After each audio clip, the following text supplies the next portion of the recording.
How's the hot business? That's good. It's good. I might need one someday. Yeah. I thought you never had one. Come on. That's mean. Heart pumps. Okay.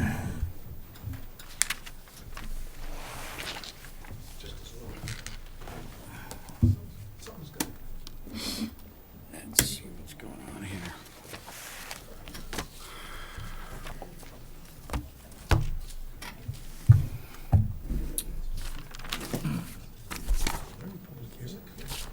What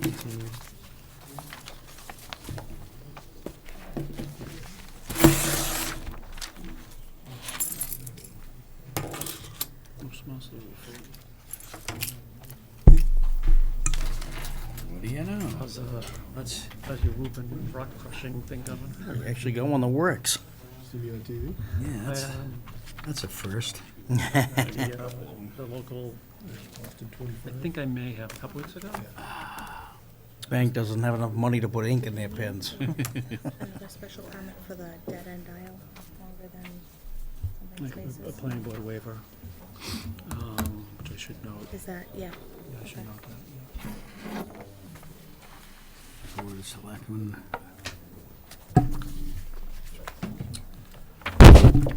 We're on the agenda, right? The agenda.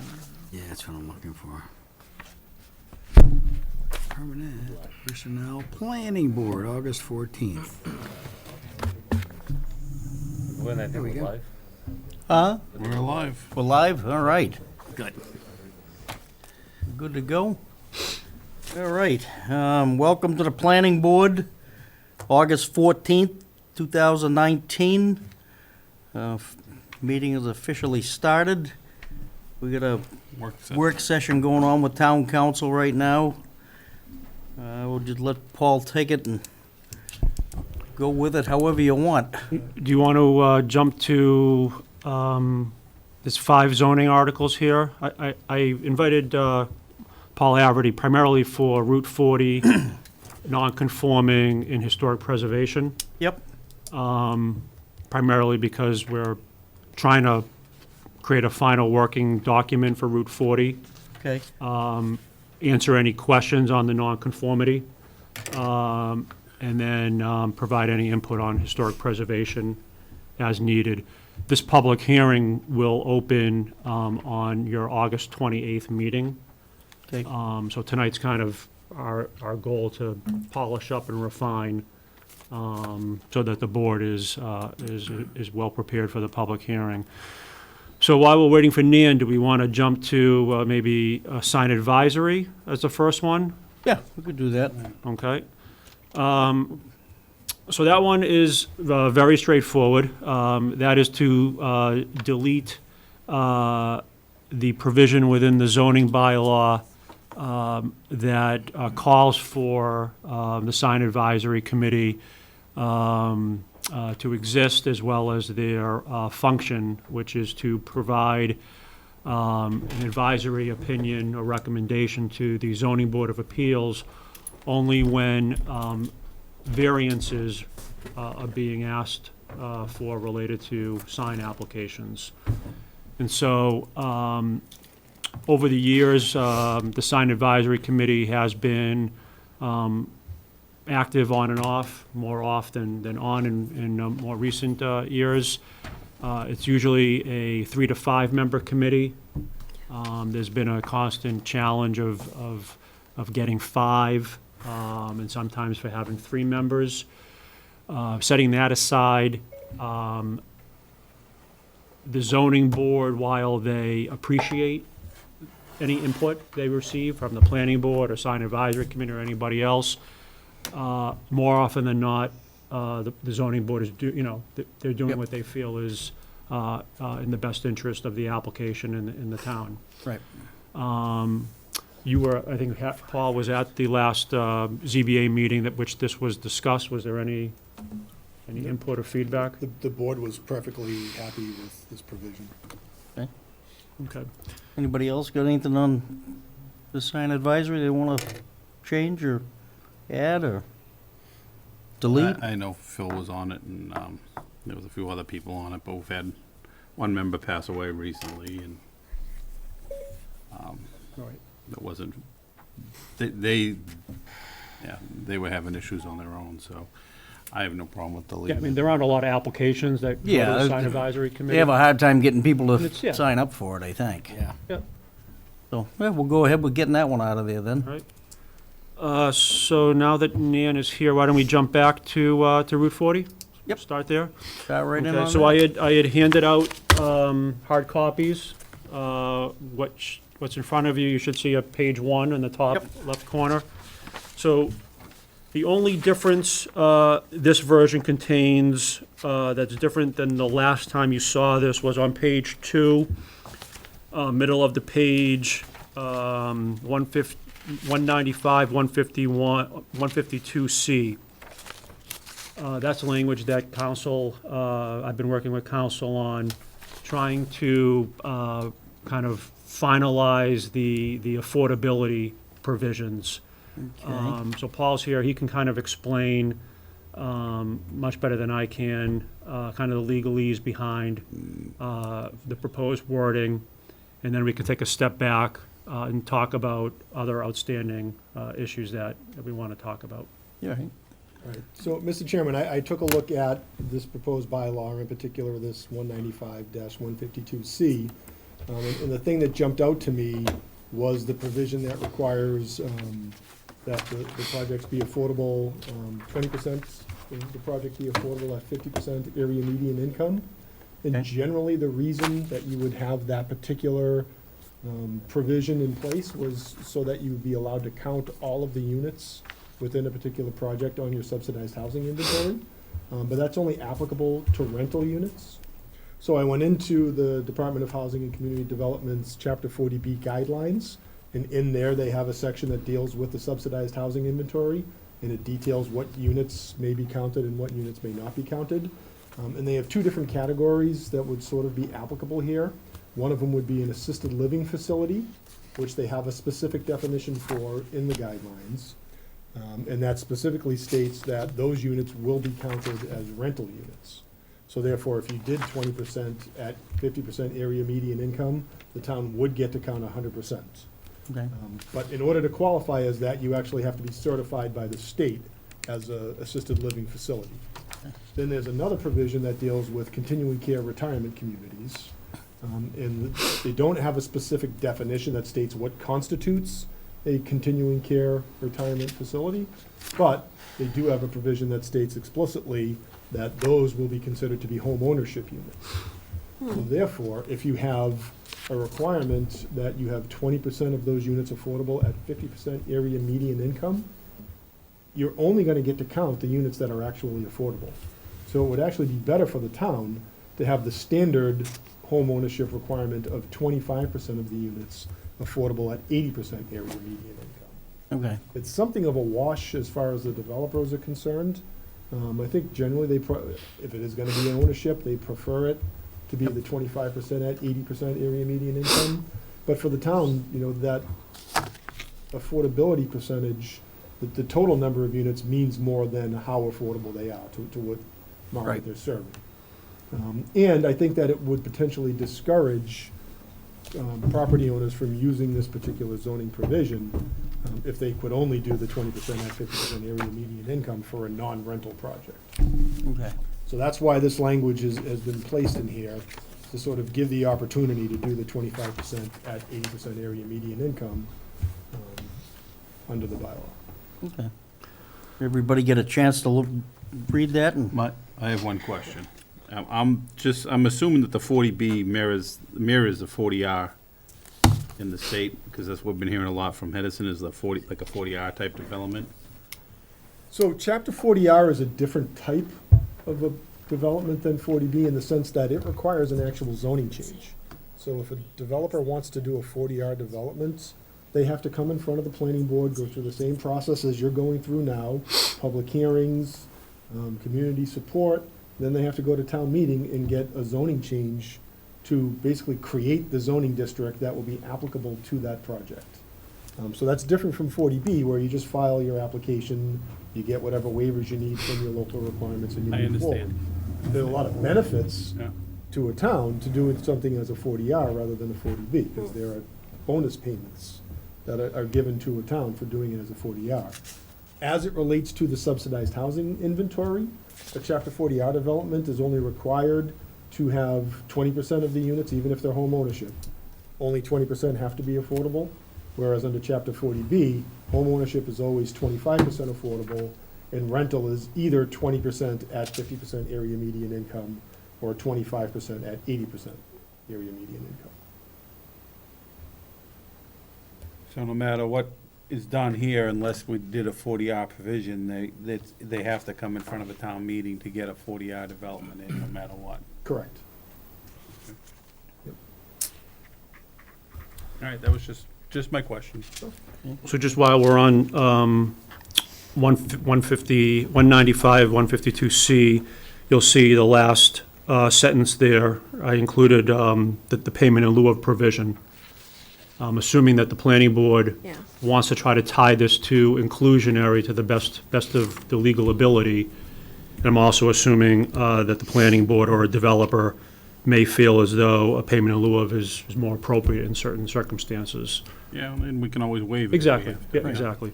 So, so other items that I asked Paul to look at as it pertains to affordable housing was still with C, 55 and older. I think it's worthwhile for Paul to just talk briefly about why 55, are there other options, what are the pros and cons, what are the legal ramifications?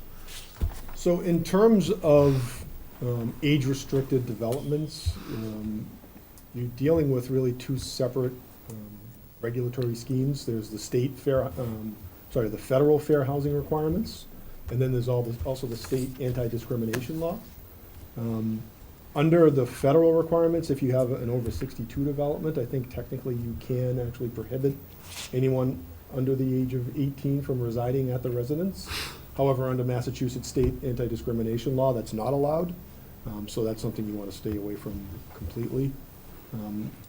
But either or, over 55 or over 62, are legitimate provisions that you can have, and you can have that age restriction.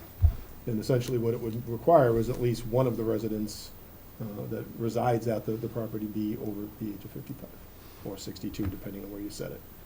And did, Nan or Dawn, did the committee talk about 55 or a different option during their, I'm sorry, and Mike, did you guys talk about any?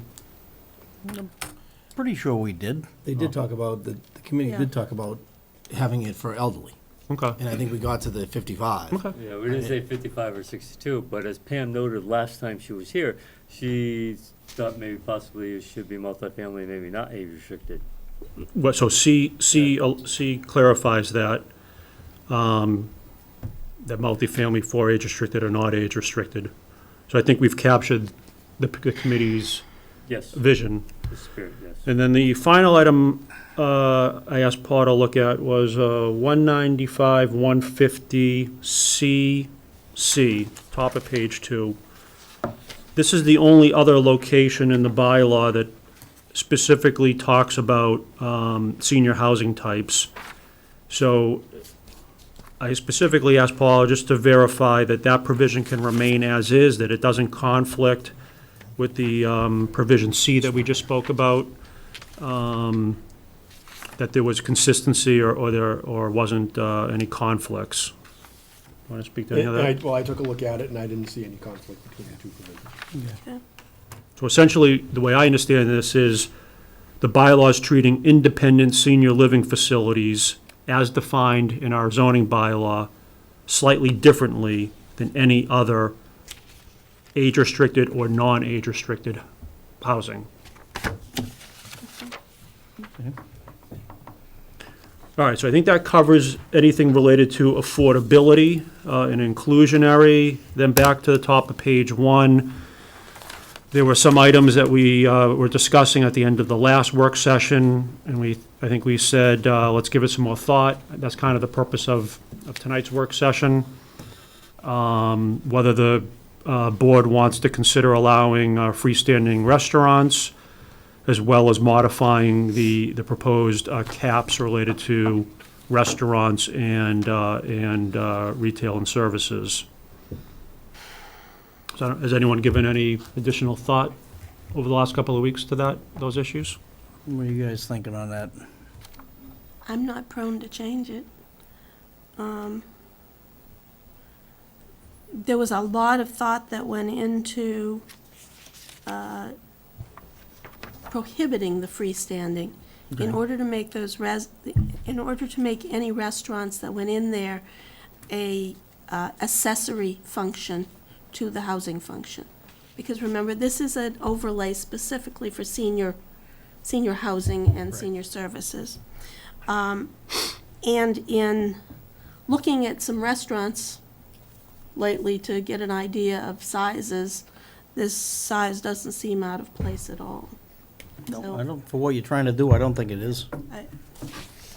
It didn't strike me as, The only thing that I would say on it is, and this is probably something you could think about, Nan, is a lot of these facilities, at dinner time, they all show up, and none of them cook. yeah. Is there a way we tie the amount of seating to the amount of units?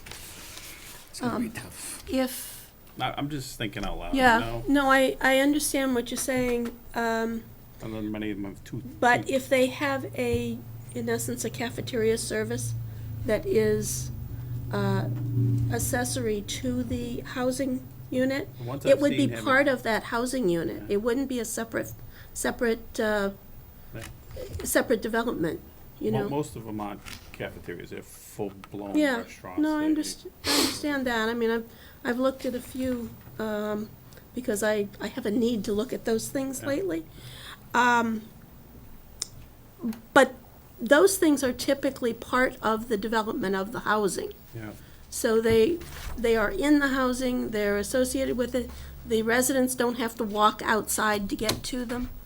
yeah, They're not a separate restaurant. yeah. And this is what we were talking about in terms of separate, this particular clause was for restaurants that were not Part a of it. part of that housing unit. Something that would be an independent restaurant. So, are we thinking that a restaurant is going to set up shop there and just address the needs of the people living on that side of the street? So in this type of a development, they would typically have restaurants inside as part of that development that would service the residents. These are independent restaurants we're talking about here. The restaurants that service the residents are embedded with the function of the housing. So an independent senior housing would typically have those restaurants as part of that facility. If you take a look at the one over up the road here, that just put in the memory care unit. Sunny Acre? Yeah, Sunny Acres. What you'll see there is that part of that development function was to put in restaurant eating functions. So what we considered here was separate, independent from the housing unit restaurants. And the thought was to put some amount of limitations on them such that they would be an accessory function. The way we put limitations on the BAOD commercial activities so that they were specifically accessory to the industrial uses. This is a restaurant, a separate restaurant that would be accessory to the senior living uses. So would it be open to the public? I don't know why not. I would think it would. As worded, yes. Yeah, Okay. I would certainly think it would. But you don't, but if what you're trying to create is a senior living center Yeah. or area, you don't want to zone into it large, big box restaurants. Right, right. Because it defeats the function of what the overlay purpose is. Okay. Anything You know, I else? mean, the consideration was just like the Mill Road development that's in front of us. That's about the size Yeah. that the committee was thinking.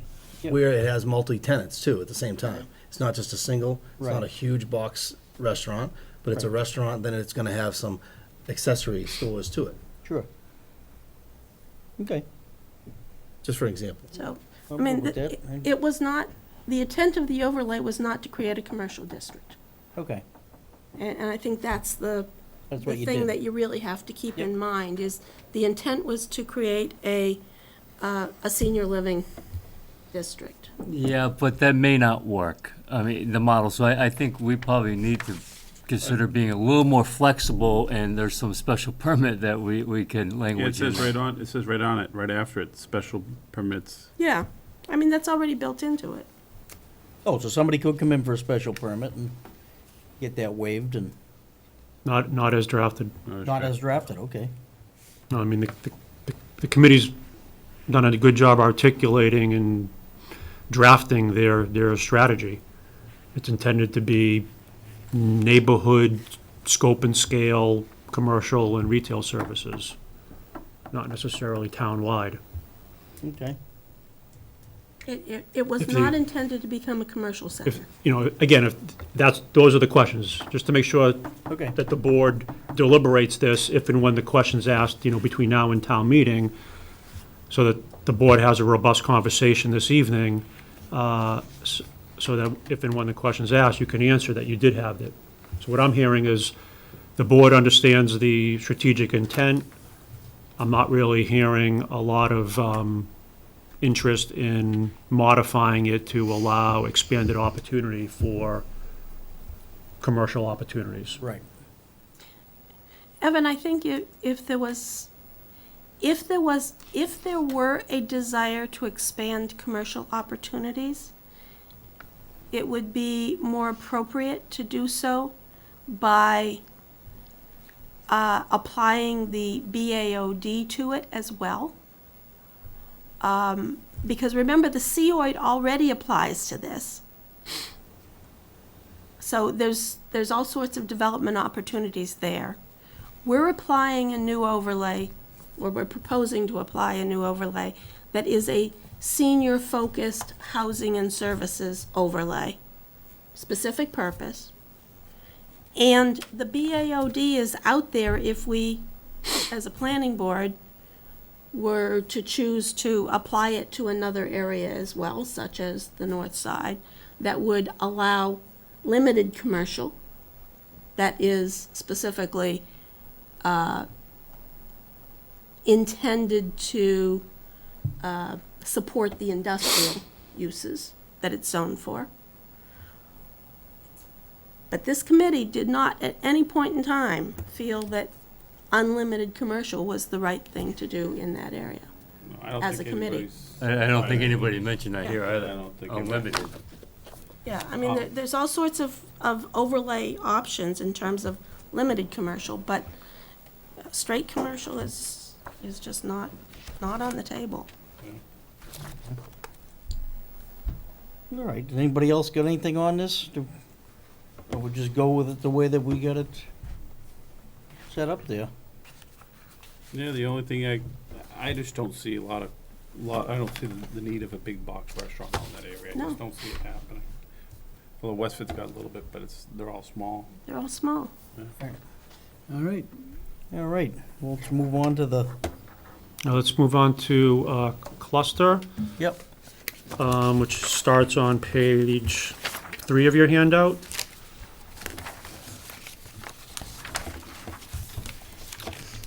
So the first revision is top of the page, consideration to making this a by right via site plan review. It currently requires a special permit. Second revision is to reduce the minimum size from 10 acres to 5 acres.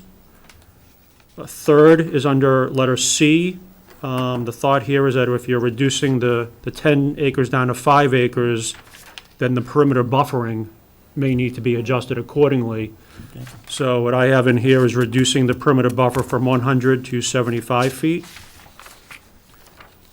The next revision is on the following page, under 195-94, open space requirements.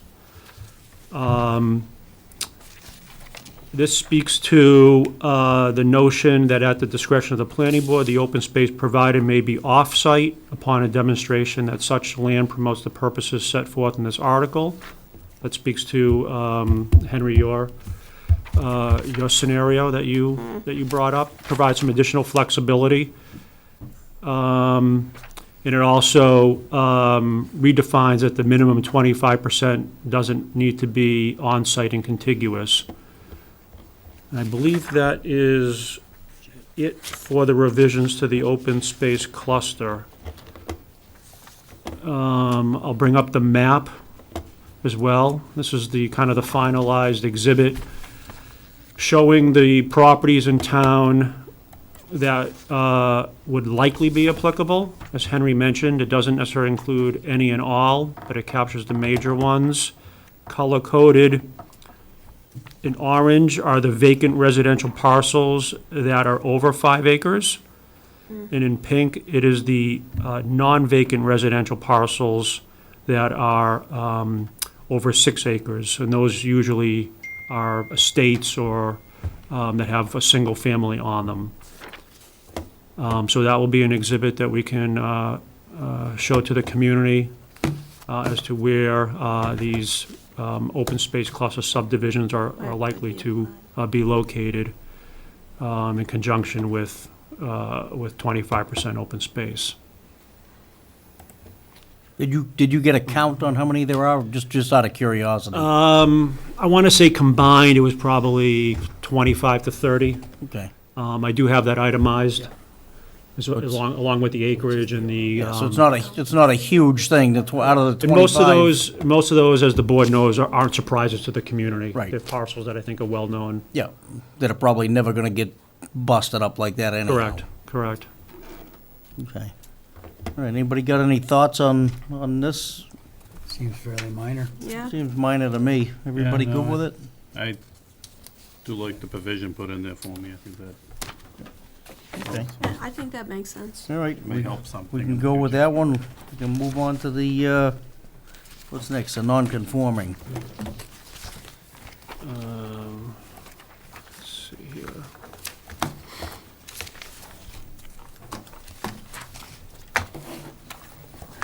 Okay, so non-conforming. The revisions are on the second page, which is page 8. This is one that we've talked about a couple times. I've been speaking with Paul Haverty along the way at the last ZBA meeting. In addition to them talking about sign advisory, they also reviewed this. My understanding is that they were supportive.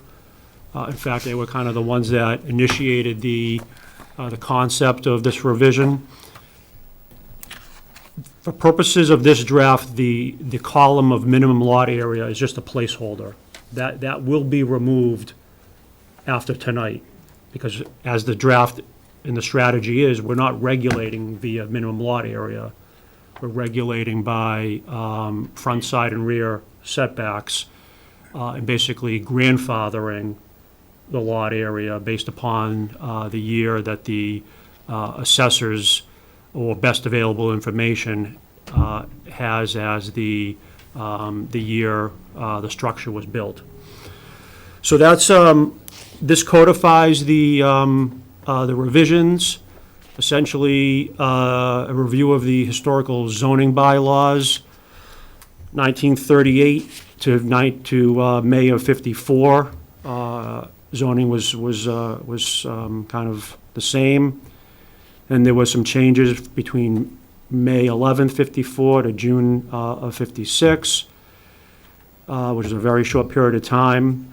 And July '56 to May '61. You can see here the column introduces RA1, RA2, RA3, and general residence. And then from June 61 to present reflects the current zoning. So that's that. And then on the following page is the deletion of the existing sliding scale based upon percent increase of structure. Okay. Also show you the map. This map is year houses built.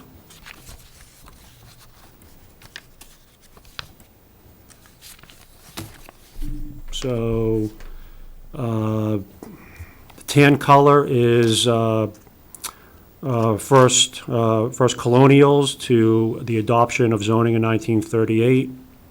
Yellow is 1939 to 54. Red is 1955 to 56. Purple is 57 to 61. And the blue is 62 to present. So the way this would work is that, assuming it's adopted, staff, primarily the building department, the ZBA administrator, and myself, would have this map, and we'd also have to have the zoning maps from July 56 to 61 that show where RA1, RA2, RA3, and general residence were located. Not a problem, we have those maps, but that's something that would just be an additional kind of administrative step to assist homeowners with determining what their new by right dimensional requirements would be. And then just finally, I think the board understands this, but just for the public, as drafted, this only pertains to existing structures in which they're either in which they're being added to, altered, expanded, things of that nature. It has nothing to do with vacant lots. Okay. All right, everybody good on this one? I'm not sure I understand this one, to be honest.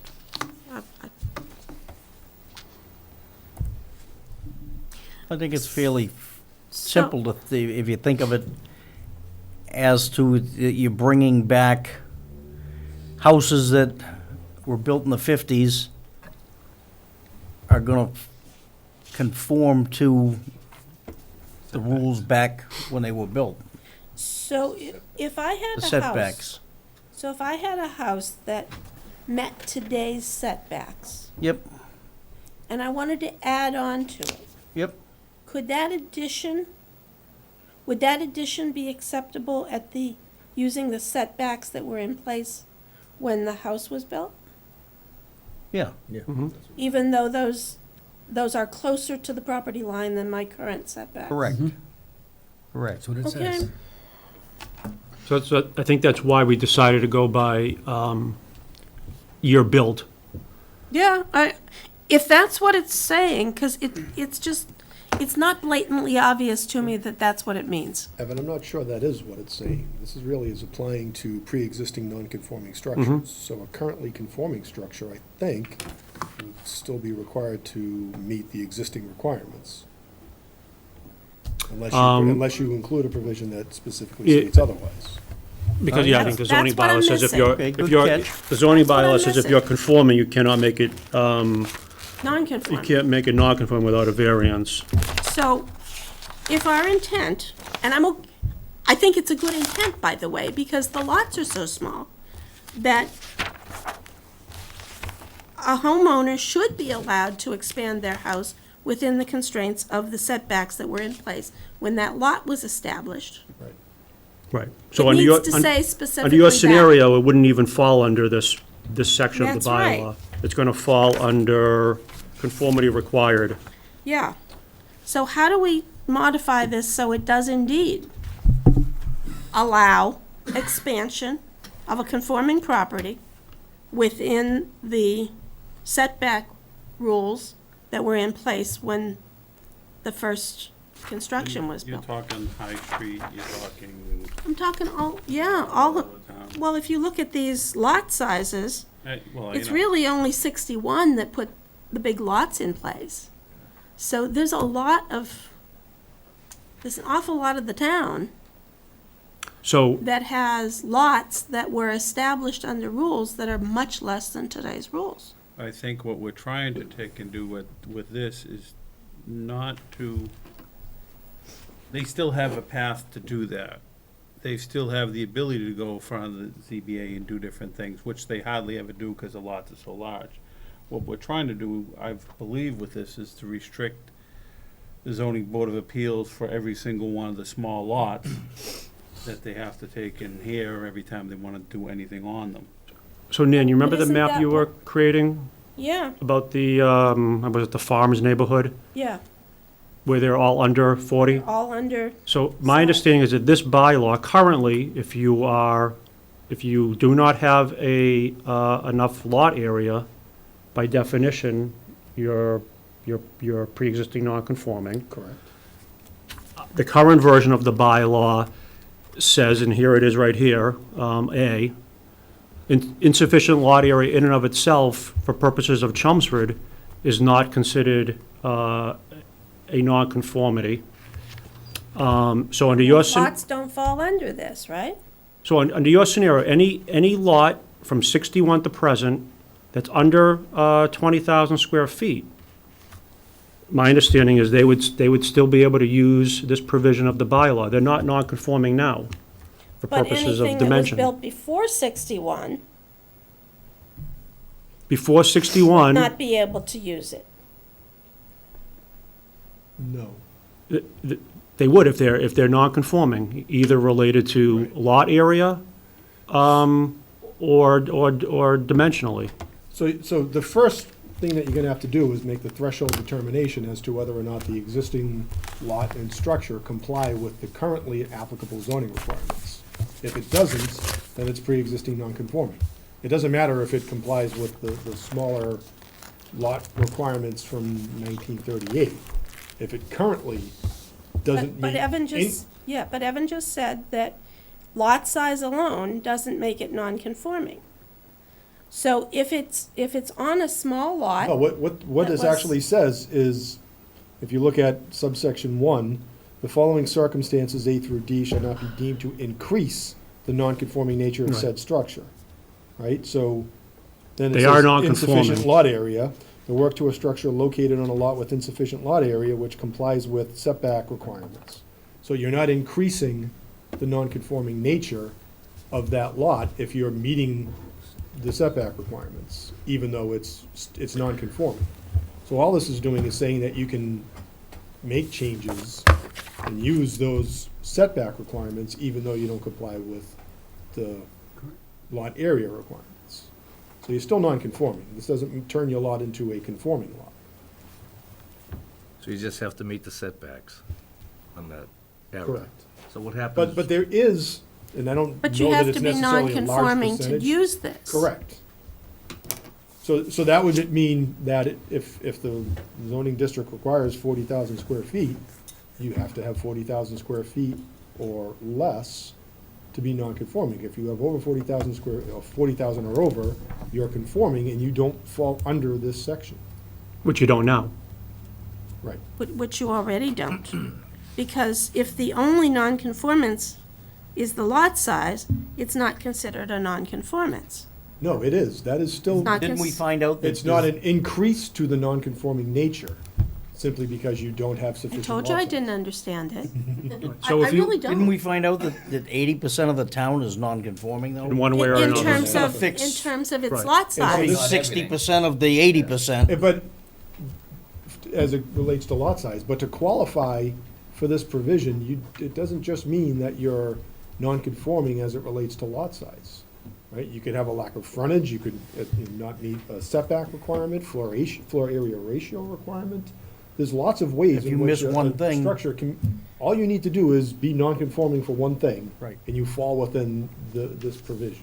Okay. So it may be even greater than And 80%. that's the way we're handling it now. You could be conforming with lot area, but you do not conform to an existing rear or side yard setback. Right. You currently fall into this section of the bylaw.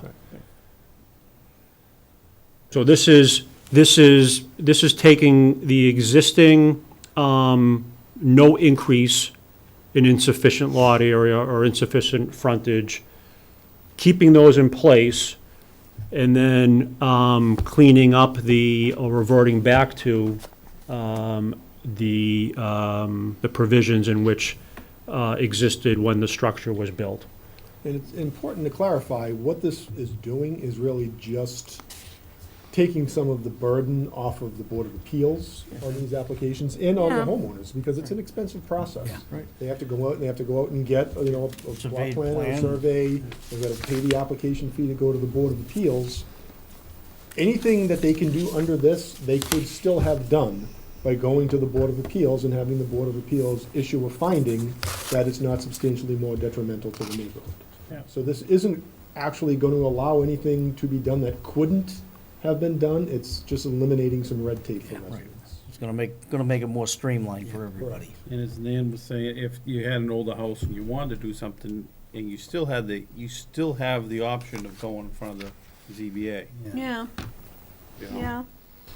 Well, what's the guidelines for setbacks prior to 1938? There weren't. It wasn't any. So what happens then? If someone wants to, Did you want to put prior to 38? Should that say, I'm just saying, should it be yeah, prior, house 1900 or whatever. prior to 38? Well, I think probably you're going to want to have prior to 1938 at least be subject to these minimums. I don't think you want to go down to a zero Agreed. setback requirement. So where the bylaw says right now, 1938, I will insert prior.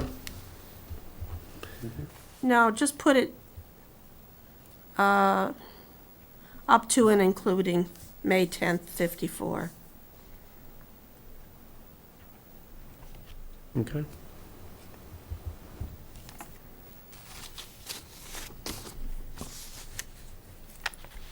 Or just simply to May 4th, Mhm. 54, so it covers everything.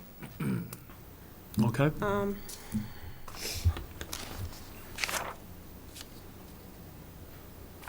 I'm happy with it, I think it's gonna do, Yeah. I think it's doing an important It'll piece. do what we need to accomplish. It's a good stepping stone to get started, and we gotta change it again, we can change it again.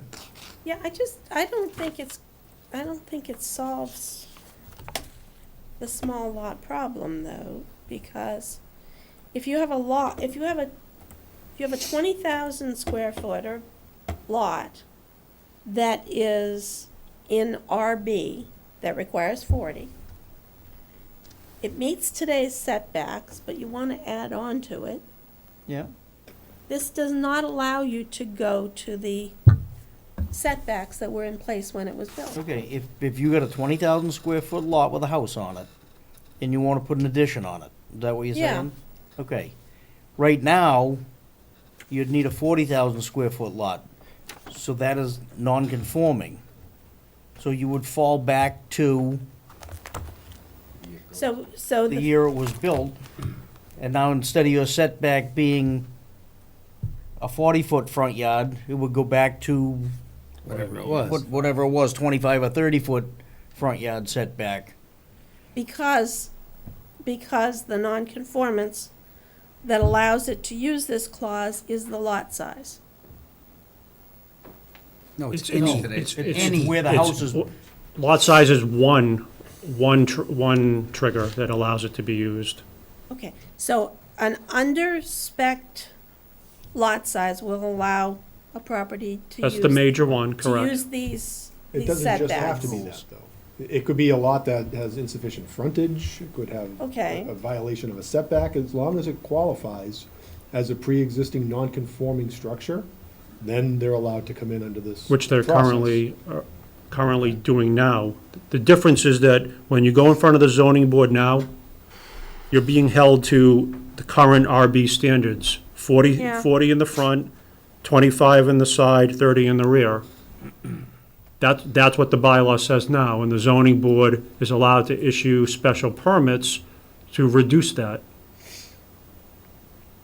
But that's what current property owners who only have 20 and a 40 are being held to. So, In insufficient lot area is the major one that captures a lot of these. I would bet it is. In addition to, on the next page, the sliding scale, which has nothing to do with lot area, but has to do with percent increase in existing structure. We used to call that the mansionization bylaw. that's the second provision that is capturing a lot of homeowners to the zoning board of appeals. So it's kind of accomplishing two deficiencies within one zoning amendment, eliminating the sliding scale, and then addressing the fact that upwards of 80% of the lots in town don't meet minimum lot area. And then giving them, providing some sort of historical baseline as the new starting point for dimensional requirements.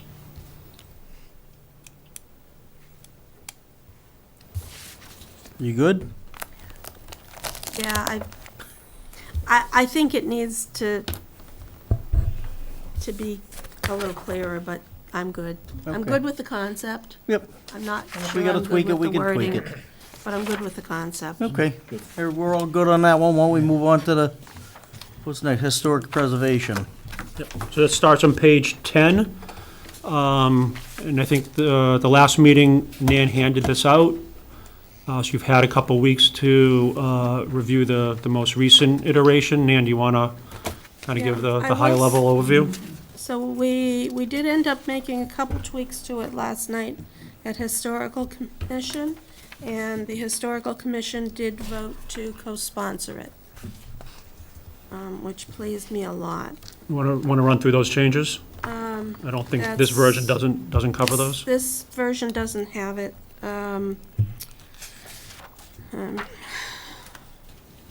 There's something about, that said something about in perpetuity, and we modified that because you can't. Okay.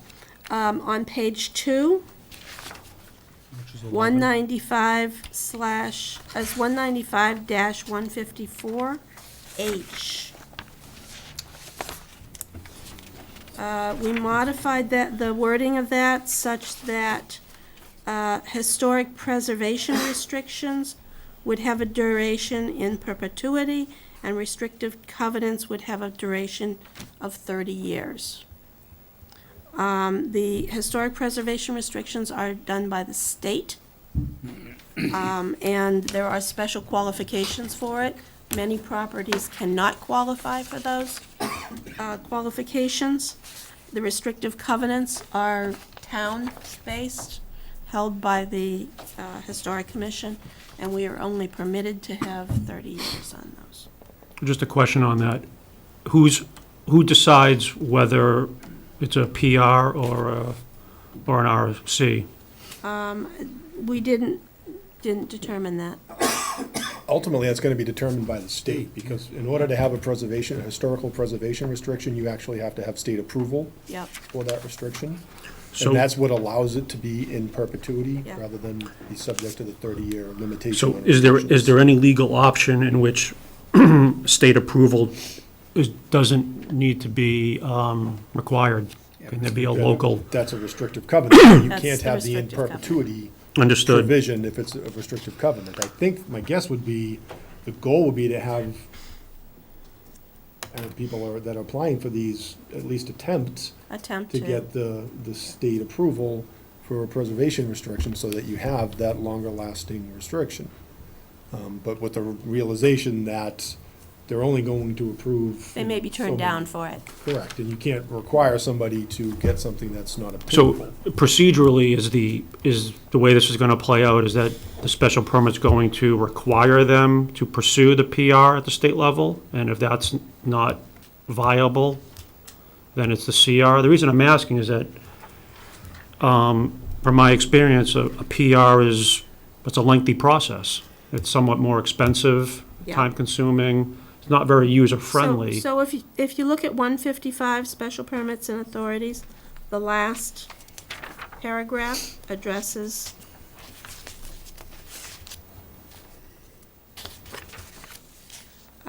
the restrictions. So Mhm. basically, we're turning it over to the Historic Commission to determine the scope of and hold and administer the restrictions or covenants under this article. So So I guess my other question, is good that Paul's here. Let's assume that one of these plays out where it's a local restrictive covenant for 30 years. Can something be in the planning board special permit that restricts further alteration of either the typical items that a PR or RC would cover within the special permit conditions? So your decision is not subject to that 30-year limitation. So you can certainly include it as a condition. There would be nothing that would prevent an applicant from coming back and requesting and obtaining a modification of that condition Okay, in the appropriate circumstances. okay. So if the will of between the historical commission and the planning board was to make this a little bit easier, could require a local CR, understanding that it expires in 30 years, but the planning board special permit conditions could have conditions in there that essentially continue the restrictions within the covenant or PR. Yes. Okay, Okay. all right.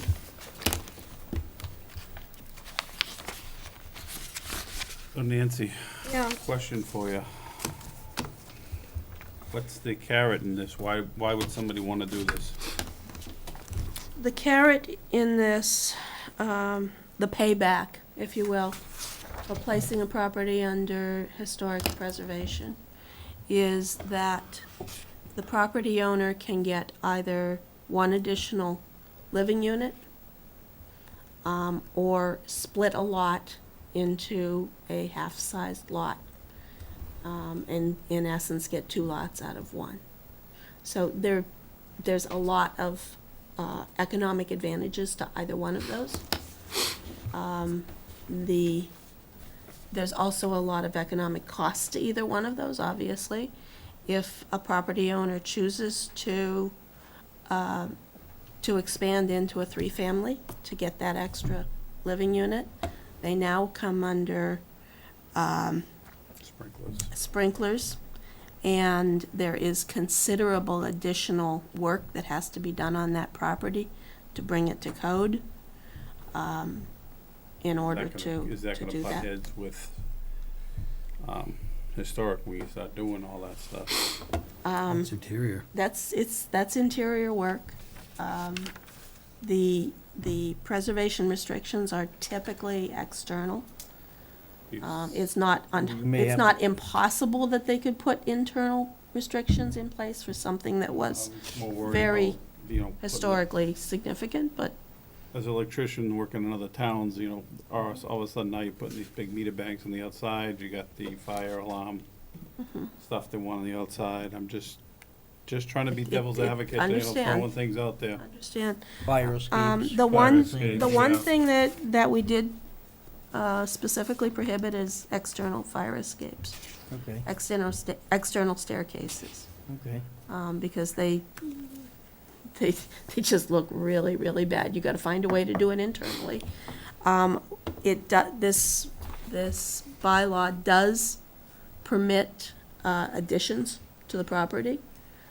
So you could certainly put an inside staircase, add an inside staircase, but it gives the historical commission the oversight on the architecture that is implemented to do that, the external architecture. So To keep it compatible.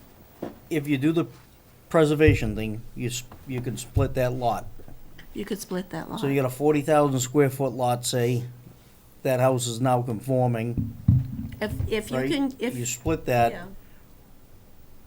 where does the underlying of this last thing that we just went through come into effect? Because the lot was originally brought in,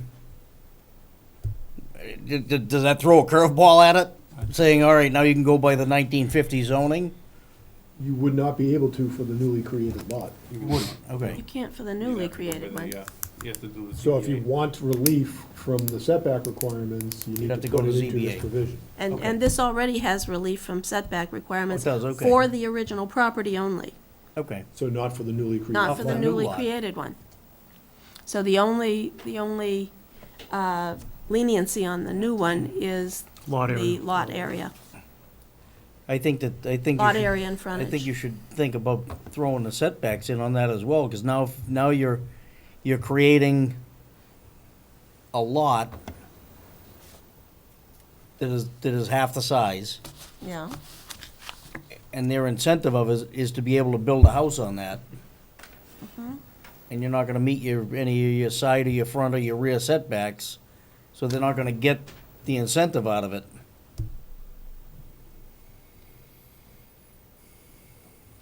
I think you'd have to look at the lots itself, because a That's what I'm just 20,000, saying. a 20,000 square foot lot, you can certainly get your setbacks. The thing is, Well, how do you know that? Good thing is everything's totally volunteer with this. You either Yeah, do it or it's you strictly don't. volunteer, you know. So back to conversion or expansion, does the current version eliminate the previous detached? Yes. So there's it no does. longer any detached?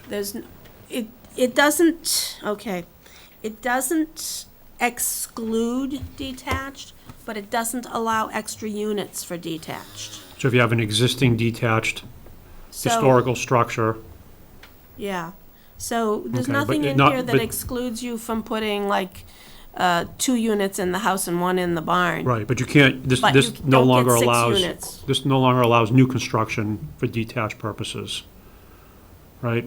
Wasn't that part of the original? No, the problem with the original was that it allowed up to 3. Okay. 3 units in the house and 3 units in the accessory structure. Okay, Which basically permitted six living units in residential areas. so as And there was drafted now, there how was a many can thought you, that what's three- the, 3 is the max, okay. so that 6 went away. Mhm. Now, obviously, you can still go to the 6 by going to the ZBA, but, Sure. you know, That's- that option's always Yep. been there. And so to get the But it doesn't three, give you any by rights. so to get the 3, what are the scenarios in which someone could do that? 3 units in one historic structure, 2 in the historic, 1 in the barn? I would think you could do that, yeah. That, it doesn't prohibit it. Okay, But in order to get that 3rd unit, you have to put it under preservation restrictions. And in order to put it under preservation restrictions, either the state or the town has to deem that it is of historic significance. So it's not just its age, it has to be a property that is considered worth saving. And right now, there's, a limited quantity of them, maybe 150. and I think you had a map. I have it on the map, Yep. yeah. Want to just explain what the map is showing? Yeah, wait till I get to the map. I have it up on the screen as well. Okay, all right. If you think I can read, okay. So, we've got the color codes on the map.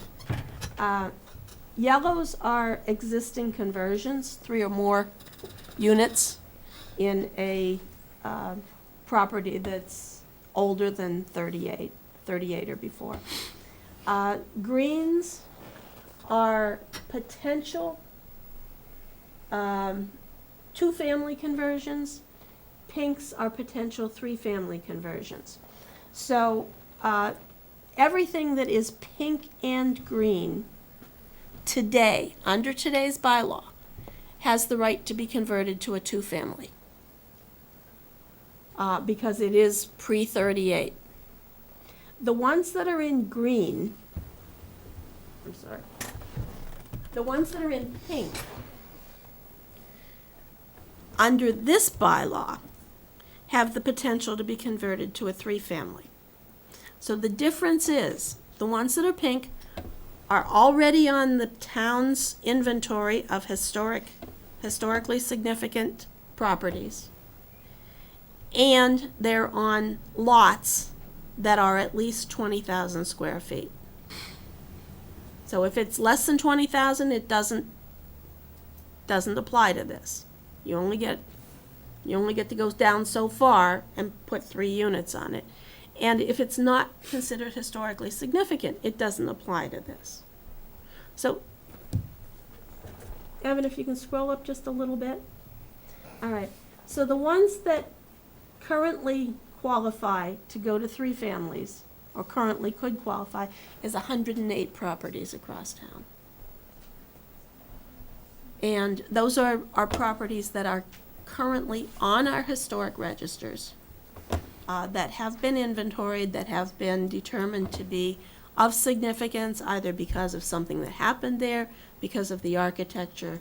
You can because tell of by something. clustering, what's that, isn't You this, can tell the clustering, yeah. is this, what's the name of this street, Yep, right here? yep, you can tell the clustering. School Street, so near the old Mills area. Yep.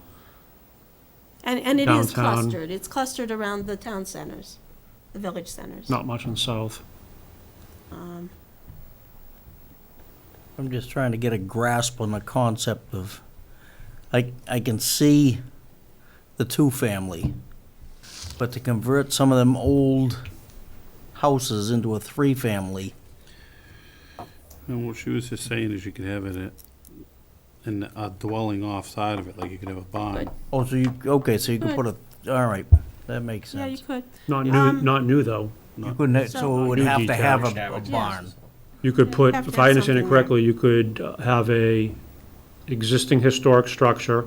It could be a single family or a 2-family now.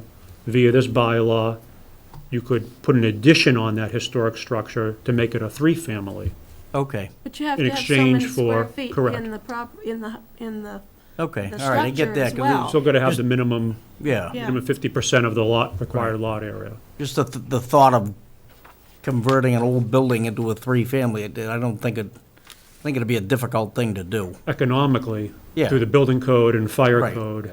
It'd be like almost Right, impossible. but a lot have been done around town. There's a lot of them Yeah. that, I mean, look at the They yellows. likely predate current Yeah. building code requirements. Right, Look at the yellows. There's a lot of them that have been converted. to 2 families. Well, some of those are 6 families. Oh, okay, all right, Yeah, the yellows are not just 2 families. okay. There's 2s, there's 3s, there's 4s, there's 6s. I think there's 1 8 in there. Ooh. So, yeah, I mean, Okay. they are. As drafted, this references the minimum floor area for units that we used in the COID. So it's consistent with that apartment size. And I believe we referenced it for housing as well in the CCC OD. All right, In the C3. So it maintains a consistent standards for apartment sizes. all right. We got anything else that we want to discuss on that one, or are we good with it? I'm good. Everybody good? All right, we're good with that one. 7:30 now, so. So the final zoning one was number 6. This is one that Nan asked for the board to consider, so it's been part of the legal ad. It is to amend the COID overlay, subsection 195.13, residential uses, which currently has a specific prohibition of multifamily within the IA. And I believe Nan's proposal is to delete that prohibition. It is. I think that's a good thing. Well, Everybody, it seems to be what's happening to those areas anyway, what Yeah. people want. Yeah, I mean, I did a map on them, and almost all of our industrial areas have housing embedded in them in some ways. Yeah. And, you know, with 129, we certainly saw a need. That's what we to pushed put- for, right. That's what we pushed for. So, I was the one that, when we did the COID, fought having housing in industrial areas, because I felt that I didn't want to see our industrial areas taken up with apartments, and I'm converted. I'm just converted. I'm convinced that that's a perfectly appropriate place to be okay, so putting we're all housing. good on that one. That one can stay in. Yeah. Evan, I had another one in there on the end of the historical, on rear lots. I saw that tonight. But you don't have it on but the it- list. It was not captured as part of the legal ad. So we But may, it's part of the materials that Yeah, were under review for item 4. agreed. I'm gonna have to work with council to see if the legal ad covers it, or if it may need to be postponed. All right. I Please think postponing it determine won't it. be the end of the world. If it turns out that it's not part of the, if it's determined not to be part of the legal ad, I think if I read it correctly, it was about rear lots, revising the rear lot It's provision. revising Yep. rear lots. Yep. And it is important. It is important, but the main article could move forward without, they can be separated if need be, as worded. You prepared to talk about that right now? Not, I haven't seen Okay. either the proposal or the ad. That's what I thought. Well, why don't we just postpone that? We got time. Yeah, I'll work it out between now Can we and. get it into fall town meeting? If we advertise in the Lowell Sun, we'd be able to put that one legal ad in for that one specific purpose. So let's do it. So why don't we go ahead and do that, put the legal ad in, we'll discuss it at the next meeting, and, Yep. I'll check to confirm that the dates work. Yep. For the 28th. If they don't, then it'll be your first meeting in September. okay. Very good. Okay? All right, that does it for the work session, I think, right? Agreed. All right. Have a good night. Want to take a 5-minute? You want to jump right in? We could take a 5-minute break to get our thoughts together here.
Into a public input session on the Route 40. Actually, basically all these, aren't they? Basically, all of them. All of them. On what? Why not? Oh, on all of them. Okay, yep. Yeah, that isn't what it was supposed to be. Yeah, but on all of the topics that we just discussed.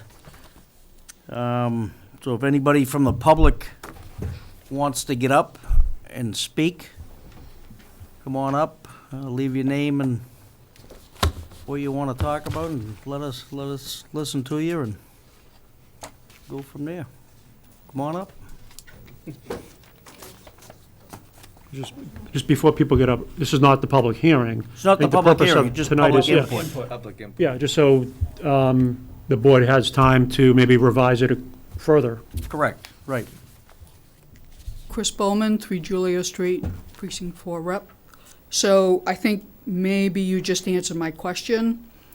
There was no indication there'd be public input for the work session items, so I was wondering if there'd be another opportunity. So it Yes. sounds like the answer is yes. We're going to have a public hearing Okay, at the next meeting, the 28th. Correct, it will open on the 28th.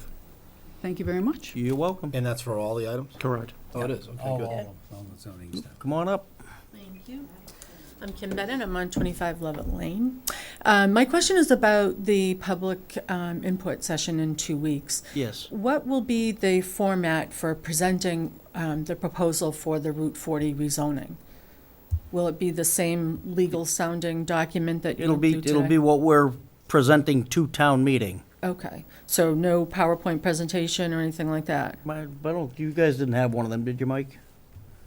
Are you gonna, Well, Mike put together No, a we nice had a Yeah, PowerPoint. they, the PowerPoint? they have a very nice PowerPoint Yeah. I think presentation. it's already been distributed. There was a PowerPoint that was Yeah. presented to, who do we present it to? The planning board. Yeah, Are you asking, There. Yeah. Presented it Okay. to the planning board. and I'll put together a Can I just wanna PowerPoint have for that at historic the- I preservation. think, can I ask why you're asking? Because I mean, I'm an educated person. I read through the documents that Sure, you sure. guys were reading through today. And I think it's pretty hard for the everyday Absolutely. person to understand. And when we went through all these motions a year ago, tempers were up. There was a lot going on that came down very suddenly. But having in plain English PowerPoint presentation made it very clear what someone was trying Right, to so, do with the I mean, I think rezoning. that's kind of what the board was envisioning, that's why you kept the Route 40 committee appointed. Right. And it probably would make sense as Makes part of sense the to public invite them hearing. back and Invite them back if they have want to, Pam, if they want to polish it up a little bit further, or further articulate it, based upon some of the I think it needs conversations a we've different had. presentation. You think it's a different one? Yeah, I think it needs a presentation that explains what the proposal is and why, and doesn't go into the history. Okay, Because I think the history, all the options that we looked at right, is going to be really confusing for a public presentation. okay. But, but getting down to the meat of So you it just and simplify it. simplify it a yep, lot and Focus simply on the talk zones. about And just Focus focus on what the the other vision zones, is Cliff and note what the version. rationale. Yeah. Fine. Everything that you've discussed with Yeah. the board, Yeah. yeah, but that makes sense. Sure, good. Okay. I suspect there's going to be a relatively large turnout, although I couldn't count how many people, at least for the Route 40 portion, so I'd ask that that overflow room be available for the hearing on the 28th, public Okay. input. We can definitely do that, and if for some reason, and we've advertised it for this room to open. If for some reason there's a need to continue due to a larger crowd, we'll find a different venue. Just like last year. Okay, great, thank you. thank you. Anybody else? Seeing none. Quick hour. Okay. That was a quick hour. All set with me then? Thanks, Paul. Make sure you bill for the whole hour. He's a lawyer. He has to stay another 2 minutes for that. That's the first thing they teach you in law school. Have a good night. Thank you, Paul. Good night, Paul. All right, very good. So moving on, we got a continued public hearing for 278, 282 Mill Road. Ryan, you're up. Good evening, Mr. Chair and ladies and gentlemen of the board.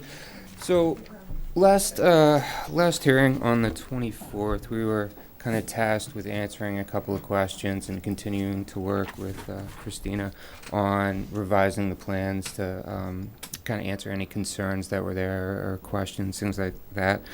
We're still currently working with Christina on some, housekeeping items. So that will be done prior to, hopefully, should the board choose to issue a decision on this, it'll be done prior to endorsement of the Mylars, essentially. There were a couple of key items on the plans that we were able to prepare for tonight. There's a landscape and lighting plan, so we fully detailed all the fixtures, light pole heights, specs. We did the isometric, and that's on sheet 6. We did indicate a bike rack. We did, do a lot of the housekeeping items that I was describing that Christina had identified, like specking VA for granite curbing. It's just Mass Highway granite curbing, tweaking sidewalks along Mill Road. Nancy had a concern about one of our planting species, and it was I always do. with respect to honey locust. So I had a I don't really know that much about the different species and these kinds of things. So James Emanuel is our landscape architect on this. He also signed and sealed sheet 3, and he described to me that specifically, let's see if I can, skyline honey locust, which is what is proposed for this development, does not produce seed pods, whereas traditional honey locust I want does. some of these. So, Okay. that was taken into consideration when he did the actual design. And then one of the other key points was coordination with Center Water to access water from the rear property line and not Mill Road. And that stemmed from the moratorium that's potentially going to be issued this fall. 3, what do you got? I'm going online. I didn't get any, so.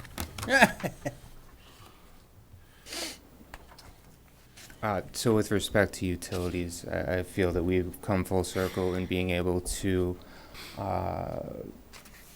work with the town and the moratorium on Mill Road for when it's being paved. Everything is basically in the ground right now that we'll be able to access it regardless of that timing. With that said, those kind of housekeeping items, we dealt with, and I'm here to answer any further questions on this. I see you made the modifications to you added the handicap parking We did. on the side. The only question I have is regarding the parking lot, the parking spots on the left-hand side that are going up the hill, Mm-hmm. and that's the primary sidewalk going up. Are you putting anything in there for wheel stops so that the car doesn't overhang the actual sidewalk? So a 5-foot sidewalk's proposed, and it's 6-inch reveal on the sidewalk itself, so that acts as the wheel stop. We weren't planning on installing standalone wheel Okay. stops. So, that's going to cut the sidewalk in half with some of the cars that go up to it. Yeah, so when you look at how these are, what the accessible route is and what the wheels overhang on the bumpers are, a 5-foot sidewalk is kind of typical. We can bump it up to 6 if that is a concern.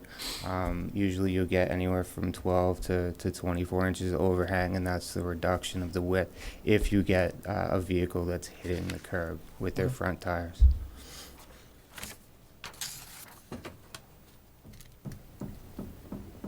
All right.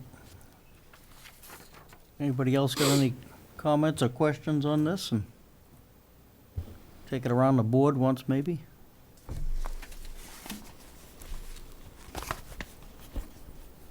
Okay.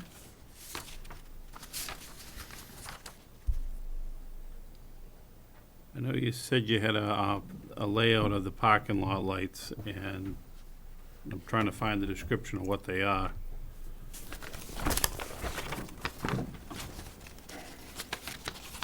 K rating on there that we usually look for. They're the soft lights? Yeah, so they're Phillips, full cutoff. We're proposing about 6 14-foot poles and 6 12-foot poles. They're kind of scattered along the drive aisle heading up, as well as the upper. As shown on the upper tier. landscape plan, I believe. Sheet 6 has them indicated, and We've also done the isometric that shows the foot candle spread of them. If the board would like to condition specific wavelength, less than 3,500 Kelvin. Yeah, I we're think that's what perfectly we've been fine going with with, that. what, 3,000, right? Nothing greater than 4,000? 4,000. If he's offering 35, though. That's Take even it. better. Take it. We'll be out there with Cool a it down. candle.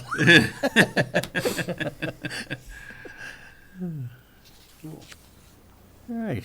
I think I don't know, what do you think? We got, I have a silly question. go ahead. Evan, who actually verifies that the landscape gets the plants that are spec'd? So I verify that. Now I'm scared. Well, you shouldn't be. So. Really? Yeah, you shouldn't be. So I go out there, I'm usually out there with the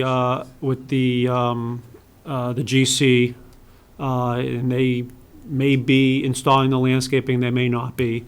But I count them, and I'm looking for the species on something related to, whether it is a pod bearing or a non-pod bearing. You're right, I mean, I'm not, unless it's labeled, why I'm unless it still has a tag on it, Yeah. right. So, This is a specific cultivar that has traits Mhm. that make it acceptable for that area.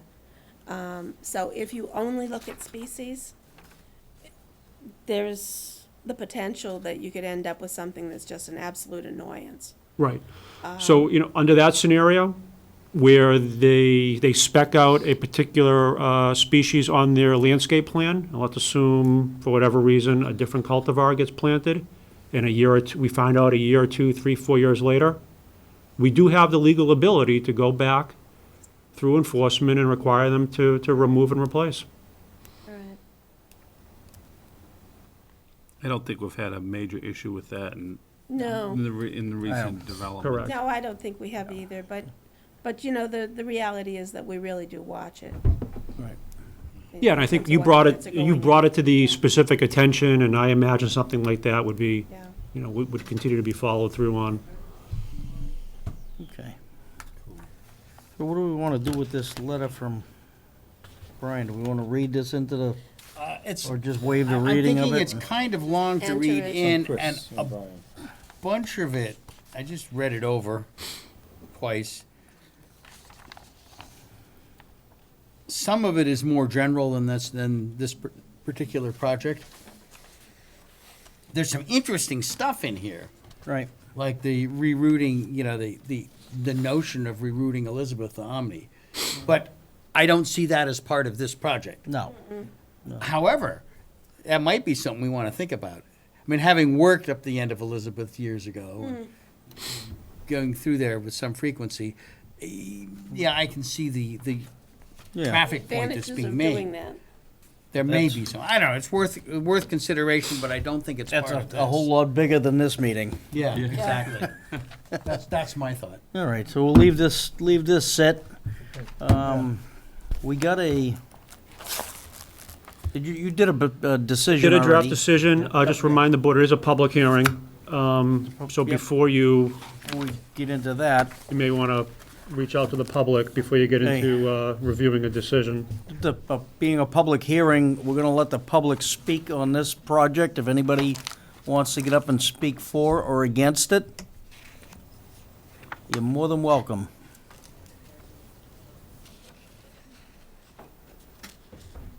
Good evening. Chris Bowman, 3 Julio Street, Precinct 4 Representative.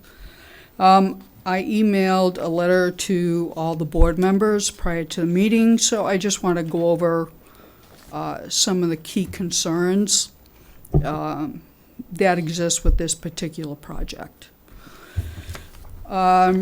The first concern is this project is a 100-seat restaurant with 1 to 2 retail spaces. Now, the problem, there's a few problems, but first off, there is an existing project at 197 Billerica Road, a 200-seat restaurant. It's 2 buildings, where this project is 1 building. the 197 Billerica Road project with two buildings, one being a restaurant, another one being retail. They're having difficulty finding their desired tenants. Now, they were approved not quite a year ago, but it's getting up towards a year. So the concern, and that's on a 2-acre lot. So the concern is if that particular project is having difficulty finding its desired tenants, then it follows that this project will also have similar difficulties. And therefore, this project should not be approved at this point in time until the other project shows that it's viable. The other project on the 2-acre lot was a thick pine tree grove. That was stripped. So it's bare right now, just sitting there. So actually, what's the point of approving projects if they're not really viable? How do you So- know they're not viable? Well, I'm suggesting that the 197 Billerica Road project, almost a year now has passed from when it was approved, and they're having difficulty finding their desired tenants. So based on that, I'm suggesting that this particular project should not be approved at this time. Instead of just having stuff strewn around with nothing happening. In addition to that, there's also another project, and as far as I know, it hasn't really come before the board yet, to reconvert 330 Billerica Road, which was the former Comcast building, into a restaurant and retail space. So this particular project and the one at 330 Billerica Road, both are pretty much at the Mill Road, Billerica Road intersection. They're just around the corner from one another. So I think the whole, these three projects should be looked at together and not make a mess. I don't think Of we the can do area. that. Is that a planning board concern? I don't think it is. Because No, we don't have the authority The, to the, do re- that. the reason I'm saying this, I don't think we should look at it like that, because how is somebody going to go out and try to find a potential tenant if they don't have an approved project? So you're putting the company that's trying to do this at a disadvantage against the other company.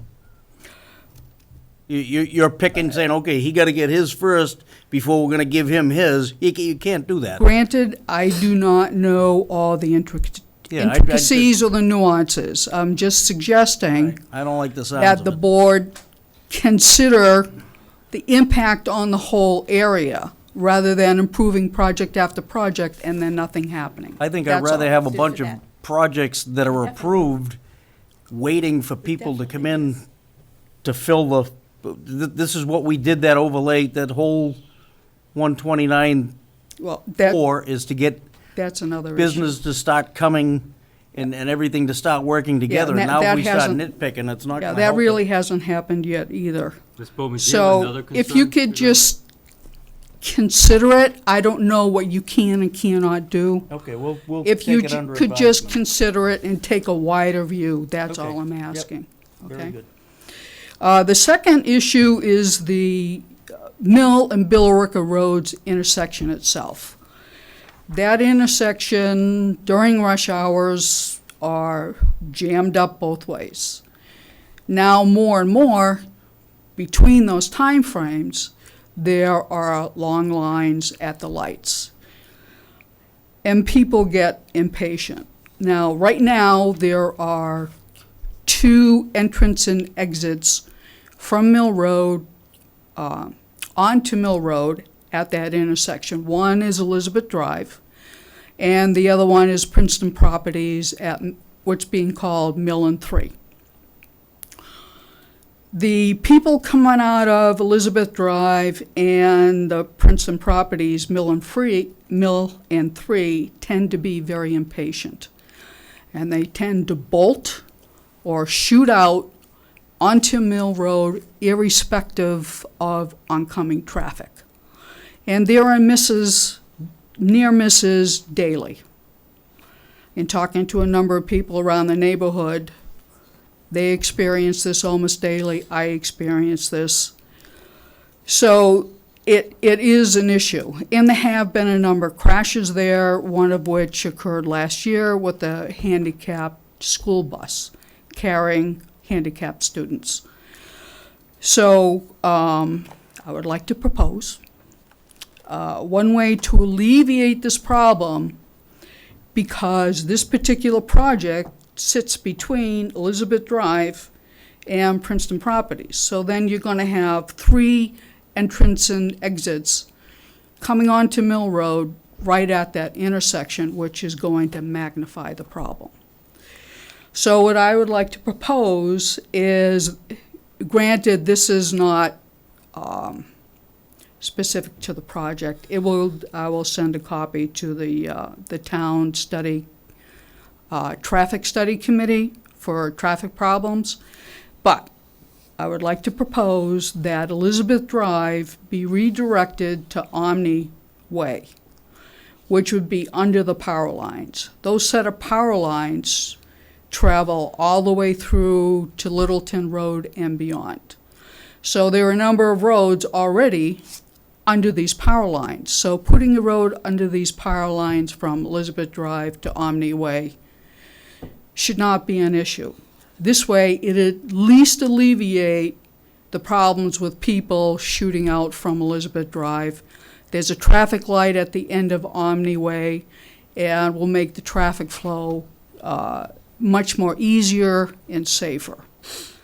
Now, the other thing I'd like to propose to minimize the number of exits and entrances onto Mill Road at that intersection is just a suggestion, is to look and possibly approach the property owner at Analog Devices, which sits right next to the 278, 282 parcels, and see if they would allow an entrance and exit through the outer edge of their parking lot over to 278, 282. This way, people going into the restaurant and retail would be coming through Elizabeth Drive in that new configuration via Omni Way. This way, 2 of the 3 entrances and exits onto Mill Road in very close proximity to that intersection could be redirected to alleviate that traffic problem. Now, I know that's beyond what the board is considering at the moment, but I'd just like to put it out there as a consideration. And like I said, I am going to forward this to the town traffic study committee. Maybe it'd be worthwhile for you to get an engineer to draw up a plan so we can actually see it on a plan, so we can, look at it and see exactly how that you want to do this. I think. Well, I'll seek it with the town traffic study committee. Yeah. But I'd like you to think about this at least, and the consideration at that intersection, because there are a lot of issues right there right now. Okay. Okay, so the third thing is that the artistic renderings and graphic renderings really focus in on the building, but they don't really show a realistic image of what the structure will look like once it's fully built from the surrounding area. So if there could be additional renderings showing what it will actually look like, that would be helpful, because some of the renderings in the other projects... That's not what it actually looks like? No, because when it's built, it's not going to look like that. Brian, is that what it's going to look like when it's built? Generally speaking, yes. And there's additional elevations of Right. the building No. itself with viewpoints from various I understand what you're saying, but once it's physically there with Mill Road, there isn't that much space there. That's what I'm saying. I understand there's gonna be a retaining wall and vegetation and the structure in back. I understand that. I'm saying it's just not realistic for the final product, I guess is what I'm What trying to is say. it about it that's not realistic, Chris? What are you seeing? I think the perspective. It's not gonna look like that. Because of the grass up front? Or what Because, is it that we're because talking of about? all the vegetation and the space that it shows up front, it's not gonna look like that. And the reason I say that is because of typical renderings that were done for the Princeton properties and for 104, they don't look like what the renderings showed. I understand the renderings are to show the best light of the architecture, but it's not realistic.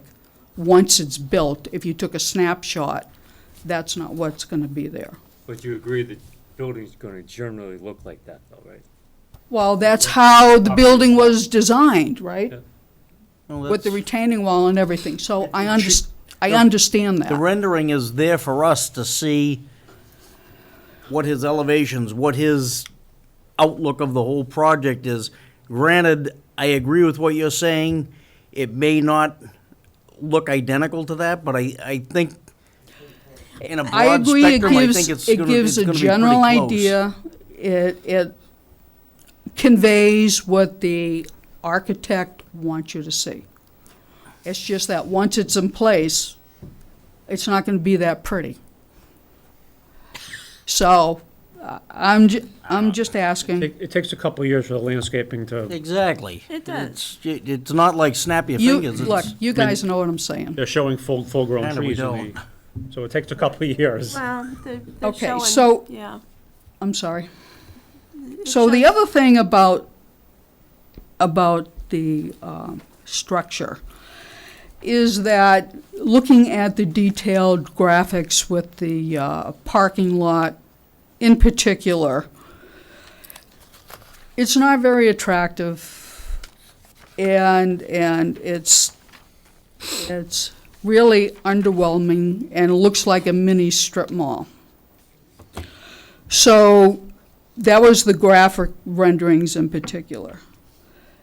Now, part of the reasoning for doing the BAOD overlay in the first place was to not only renovate and revitalize all the commercial buildings along Billerica Road, but to do so in order to attract high-quality professional companies. That was the concept. So the concept for any restaurants or retail space in this area should be consistent with attracting high-quality professional companies. And I'm sorry, but to me, this does not do that. So I thank you for listening and for considering the concerns that have been put before you. Thank you very much. Thank you very much. Yep. Okay, anybody else want to get up and talk on this project? Hearing none. We got a draft decision already done, Evan? We do, yeah. It does not reflect the most recent submitted plans. I can change those dates. Okay. It's fairly straightforward. It identifies, within facts, it identifies a variety of provisions that require special permits. Those were identified as part of the submission. There's two others that I think we should add. One is the dead-end aisle waiver. As you recall, per 195-21G, no dead-end aisle may exceed 7 spaces.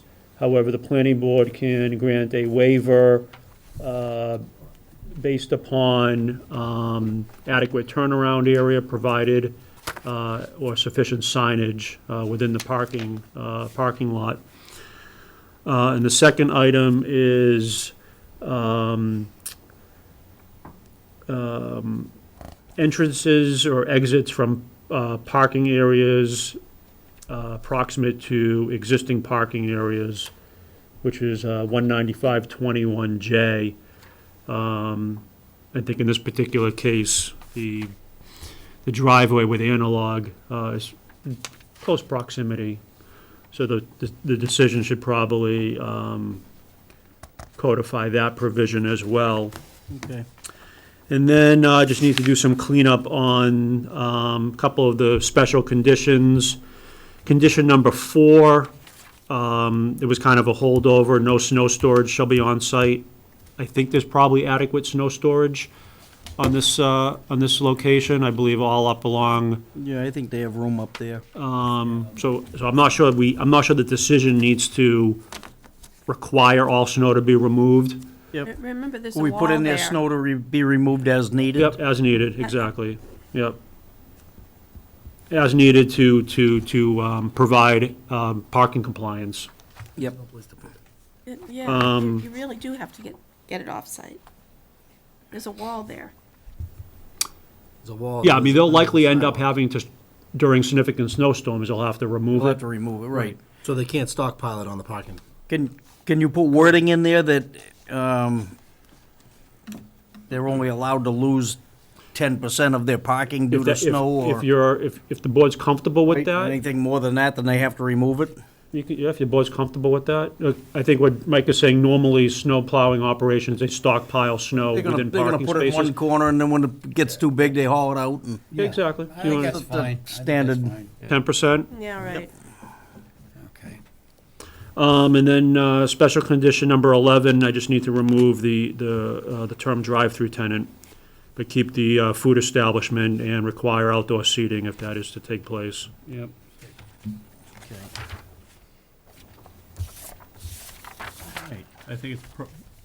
I think provision 1 is important, that people understand that this project is contributing, based on the 59 spaces, to the traffic mitigation fund for 129.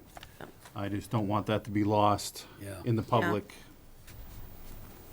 that they are doing something to help. And another thing on the concern from the resident about the traffic up in that, not the traffic, but the people just cutting through the lights and all that stuff. Maybe a word needs to be sent over to the police department, have them start setting somebody out over there to, that's their job, not our job. You know what I mean? Sure. And maybe reach out to the state and have them change the timing on the lights to speed them up a little bit. Sure. Move more traffic Yeah, it along. can get a little interesting. I go through that that 5 might- times a week one way and 5 times a week the other way. Yeah, that just might make everything move a little smoother. Yeah. Yep. Right, that's the state's lights there, they're not our lights, right? I believe those are state lights, yep. So let me just call out special condition 2 and 3. Condition 2 is all equipment shall be located within the roof area or screened appropriately. I think we talked about that during the last session. Yep. This is a pitch roof, so ideally there'd be opportunity to put the equipment in the roof area. And then number 3 deals with, in consultation with the Board of Health and Building Commissioner, advanced odor control mechanisms shall be provided for a restaurant use. Okay. Were we gonna change the LEDs to 3,500? You want to commit to Special that? rate? You're the lighting expert tonight?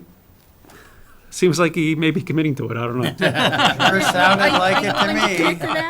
So, as long as we respect the local bylaw or the guidance doc, we're happy. Keep it at the standard? Keep it at for- the for standard. house? Yeah, that's fine.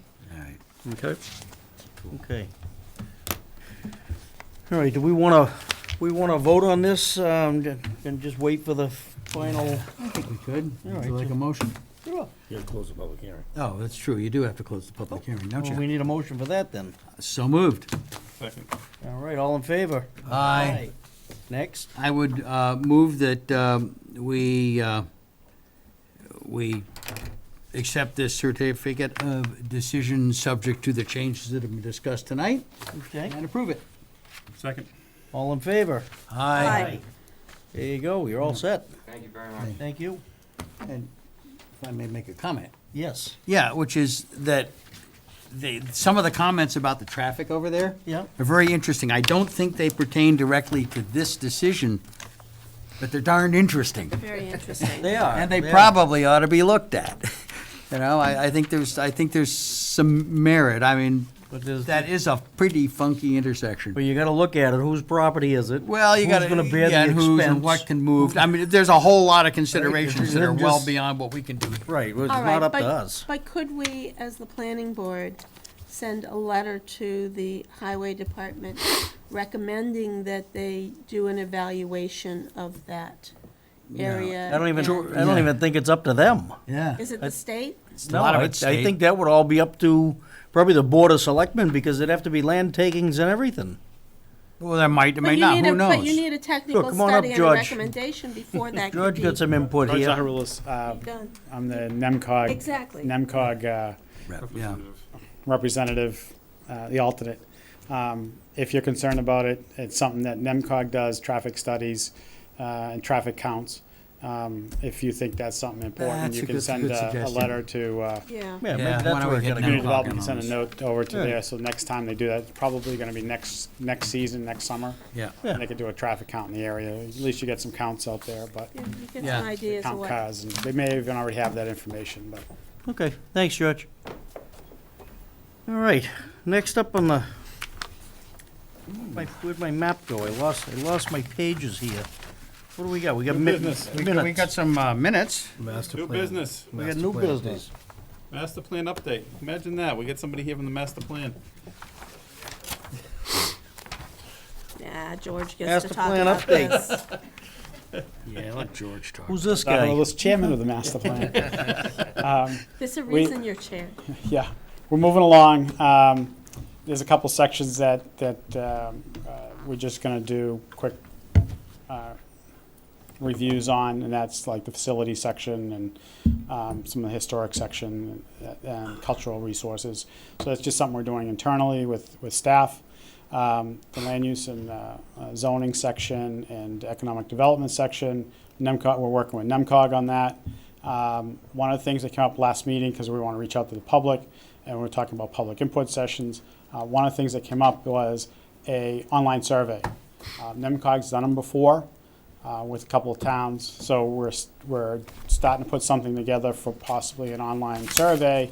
I would, Nancy, correct me if I'm wrong, I guess maybe towards the end of this year, beginning of next, because we want to make sure we want to try to cover zoning, economic development, housing, all those sections in there, and try to get some public input by having that online survey. NEMCOG has had pretty good success with it in a couple of towns that they've done. So we're trying to do that. We will have public hearings at some point. I think what we're trying to do is get the zoning, housing, and economic development section through the board, try to get some insight amongst ourselves, some direction, and then we'll go out for public input, have the public provide input in those, on those topics, and then we'll go back and see what our thoughts are versus what the public's thoughts are and get that all together. So we are moving along this month because of vacations and timing. We only have one meeting, and that will be August 29th. And then after that, we'll be back to our, probably pretty much our schedule, which is 2 meetings a month, so. All right, Very good. if there's any questions, Dawn and Nancy are both on the committee as well. Okay. So if I miss something, please speak up. Very good, thanks, George. We just want to see how many times we can get you to jump up and run up to the podium. All right, we got minute meetings of July 24th. Is everybody I've read them. I'm fine. I've read with 'em. Yeah, good? We're all good? Yes. Move to accept the minutes of July Second. 24th. All in favor? Aye. All right, that, I think Okay. that's, You want to every- buck up to see who gets to I make the got next I got one? another one. all right, let's have it. Motion to adjourn? Second. All in favor? Aye. There we go. We get out of that fairly.